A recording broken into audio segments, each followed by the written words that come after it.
C'est une conférence, une thématique de conférence qu'on m'a confiée où je vais partager quelques réflexions sur les accidents de la circulation routière qui font l'actualité actuellement du pays. Et comme vous le savez, les accidents de la circulation routière font partie d'une part très importante du recrutement de la traumatologie dans ce pays. Pour vous donner juste un exemple, c'est le premier motif de consultation dans les services d'urgence de traumatologie. Et parmi ces accidents de la circulation routière, cet après-midi, on va avoir une table ronde qui parlera des accidents liés au phénomène des deux roues, qui ne sont pas les seuls phénomènes qu'on rencontre un peu sur la route.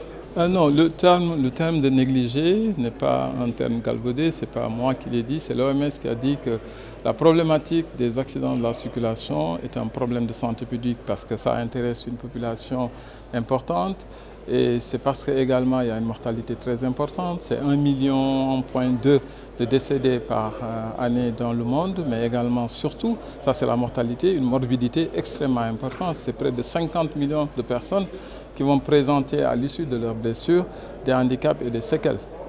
Donc quand cela survient dans un pays comme ça, où on pense pouvoir se développer avec la jeune population, on a de quoi aujourd'hui faire un effort sur la prise en charge de telles victimes de lésions. Surtout que ces lésions sont confondues avec les maladies. Dans nos politiques de santé aujourd'hui, vous ne voyez pas un document qui parle de stratégie qui sépare les maladies des traumatismes. Notre plaidoyer depuis plusieurs années est de séparer les maladies des traumatismes. Les traumatismes ne sont pas des maladies. C'est des causes externes de lésions, certes, mais c'est de l'énergie qui est conférée au corps qui, dans ces mécanismes d'absorption, sont dépassés et la lésion va se produire. Alors, ce qu'il y a, c'est qu'il faut faire la différence entre les accidents qui surviennent en milieu urbain et ceux qui surviennent en race campagne. Dans la ville, le plus souvent, le nombre de victimes est limité dans le nombre, sauf s'il y a un dérapage d'un camion qui va atteindre une foule. Donc, à l'opposé, vous avez des accidents qui se passent en dehors de Dakar, le plus souvent, où c'est des afflux de blessés massifs. C'est pour ces blessures-là que nous avons dit que quand les accidents se produisent, les premiers qui arrivent sur les lieux, c'est les riverains, et ensuite, c'est les forces de défense et de sécurité.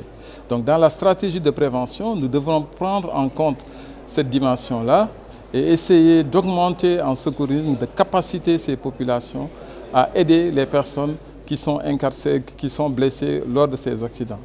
La deuxième remarque que nous avons faite est qu'aujourd'hui, il y a une mortalité préhospitalière extrêmement importante. Si vous avez vu les derniers accidents de 2013, Sikilo, Ngandiao et Sakal, on a une mortalité initiale qui est autour de 78 personnes qui sont décédées sur le coup. Ça veut dire que les traumatismes ont été extrêmement violents et que les victimes ont été incarcérées dans les habitacles. Et donc, si on veut réduire cette mortalité-là, il faut aller checker, mais de façon très exhaustive, ce qui se passe en dehors de l'hôpital. C'est des vies qui sont laissées au moment du traumatisme, c'est des vies qui sont laissées parmi les incarcérés au cours du transport et arrivées à l'hôpital. Et toutes ces détresses doivent être des détresses soulagées, prises par des personnes, la prise en charge assurée par des personnes expertes qui ont des moyens. Et à ce moment-là, si les blessés sont conditionnés, nous pouvons, de façon drastique, réduire la mortalité.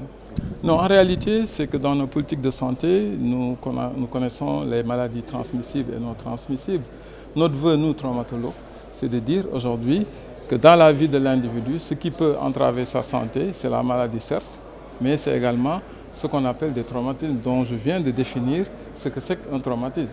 Si c'est bien dit, si c'est quantifié, et si on se débrouille aujourd'hui pour connaître le nombre, la répartition d'abord au niveau lésions, la répartition au niveau du territoire, nous pouvons bâtir des stratégies qui peuvent être gagnantes et c'est des stratégies qu'on pourrait éventuellement évaluer. Non, aujourd'hui je pense que les premiers travaux que nous avons faits sur les accidents de deux roues remontent à 2004. Et après aujourd'hui on peut dénombrer presque plus de 14 travaux qui ont été faits sur les deux roues. Les roues ont explosé des années où on avait fait le premier travail en 2002 à maintenant. On est parti de l'usage du deux roues à titre personnel, individuel, à un usage professionnel. Maintenant, à un usage également, qu'on le dise, pour des faits délictuels. Donc c'est un problème sur lequel aujourd'hui nous pensons, et nous l'avons dit, et cet après-midi nous avons une table ronde où les acteurs et les usagers des deux roues et même les conducteurs de deux roues sont conviés à ces rencontres-là. L'immatriculation, le fait qu'il soit capacité en code de la route, le fait qu'il soit détenteur d'une assurance, c'est participer même à leur sécurité. Aujourd'hui, nous avons connu des blessés, pour une fois, pour deux fois, qui ont eu des problèmes de prise en charge, parce qu'ils n'étaient pas assurés.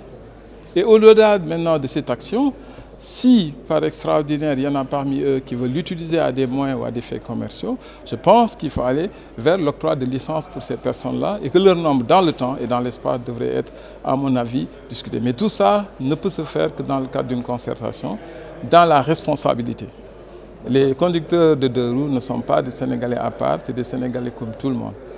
Moi, je suis conducteur de véhicule, je me soumets à une obligation d'avoir aujourd'hui une assurance, de connaître le code de la route et d'avoir une immatriculation. Je ne vois pas en quoi aujourd'hui le deux roues devrait être une exception.